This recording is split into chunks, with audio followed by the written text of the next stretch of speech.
We held off here at LSUODYSSEY.com on doing a 2019 retrospective of, the 3-year anniversary of LSU destroying a 33-0 Clemson team, going for their second straight national championship. And LSU absolutely, even though LSU were losing, I believe, 17-3, 14-3, something like that, came from behind to absolutely trounce Clemson and dominate and own Trevor Lawrence's Clemson,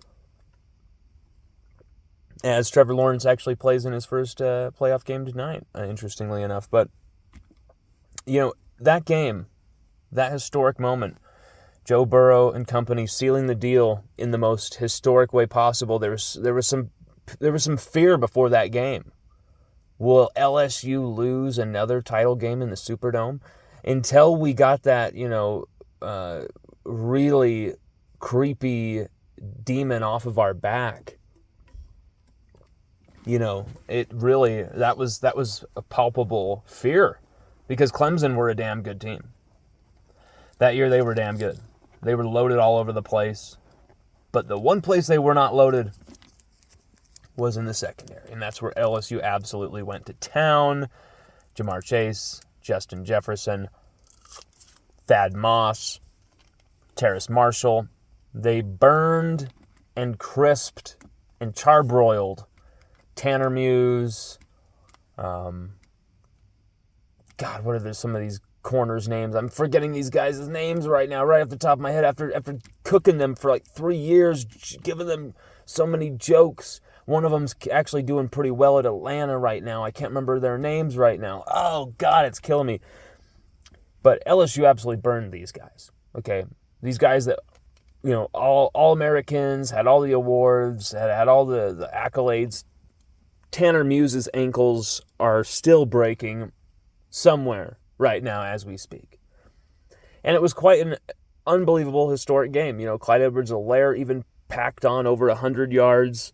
I think almost 150 in the game total. Was a huge, huge X factor in us getting back in that game.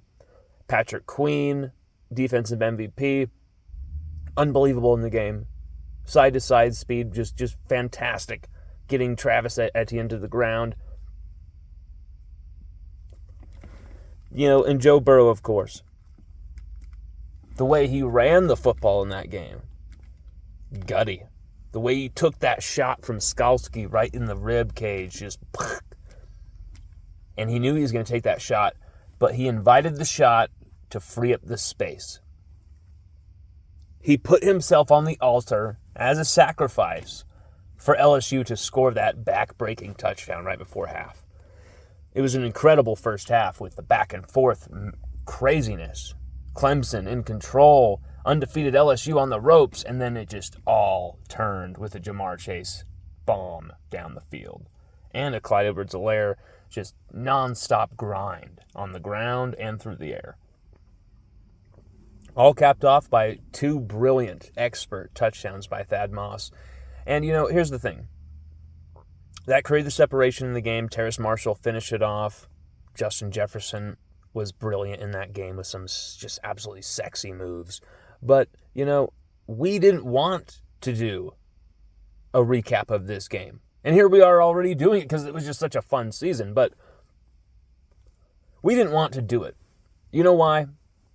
You know why we didn't want to do this and recall that miracle 2019 season out of nowhere, where that team wasn't even expected to be second in the SEC West that season in the predictions. And Joe Burrow told everybody, we're going to have the best offense in college football. And I believe he said we're going to have the best offense maybe ever or something like that. He made some gaudy claims before the season, wearing that bucket hat. And they all came out to be true. Every single one of them. And it was just hilarious that season. The swagger. the magic, the intensity. You knew LSU were going to give everything on every play, and we were so deep, we were going to see NFL guys on every snap. Think about it. The guys who carried this team the last few years were the backups on that 2019 team, basically, if you really think about it. Jay Ward, Cordell Flott in 2020, 2021. You have Derek Stingley, who is the freshman All-American leading, not a backup, starter as a freshman. But you had guys like Damone Clark. God, there was so many names who began to lead us over the next few years. And so that squad was so deep. So damn deep. So damn deep. I mean, the 2019 DBU class of freshmen itself, Derek Stingley, Jay Ward, Cordell Flott, I mean, that's just ridiculous. That's just ridiculous. That's just filthy right there. And that's just a little segment of that team. You had NFL guys everywhere on that team. Jacoby Stevens was another one of those guys who was just leading us for the next few years, and he was barely talked about that year, and he had 3 interceptions as a safety. 3 interceptions as a safety that year, and he was barely even talked about. I mean, it was just incredible. Grant Delpit was criticized that season while playing out of position on one leg and still putting up enough statistically to win the Thorpe Award. I mean, this team was ridiculous, guys. This team was outrageously deep everywhere. And you know why we didn't want to do this recap? You know why? And I keep going. You know why we didn't want to do this recap? Because this is not just the shadow that LSU football have to, look over their shoulder at, have to be encapsulated in, have to measure up to every single season. It's the standard, it's the bar, they're the benchmark that every college football program in America have to live up to every single season. It's not just an LSU thing.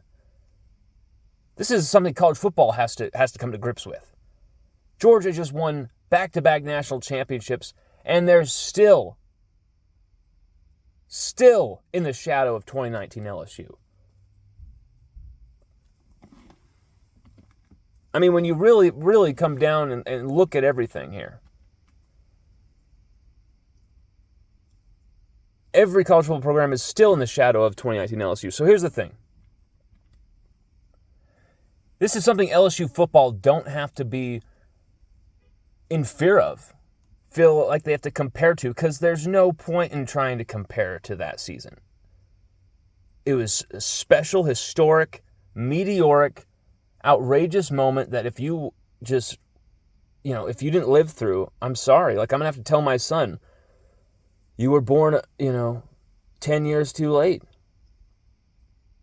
You could have experienced that 2019 season, Sage. I'm gonna have to show him that footage. I'm gonna have to make sure he understands everything about that season, because it was special, and it will never. We'll never see anything like that again. But can LSU learn and harvest and come up to that standard every single season? Yes, they can. Can LSU still carry themselves with that type of swagger and intensity that 2019 team showed? Yes, they can. Especially when you got a coach like Brian Kelly. Especially when you're returning a quarterback that is his program totals are second only to Joe Burrow after one season. Especially when you have an absolutely fiery receiver like Malik Neighbors leading the way. When you got those type of running backs in the backfield, Josh Williams, John Emery Jr., Noah Cain, Armani Goodwin, you're loaded.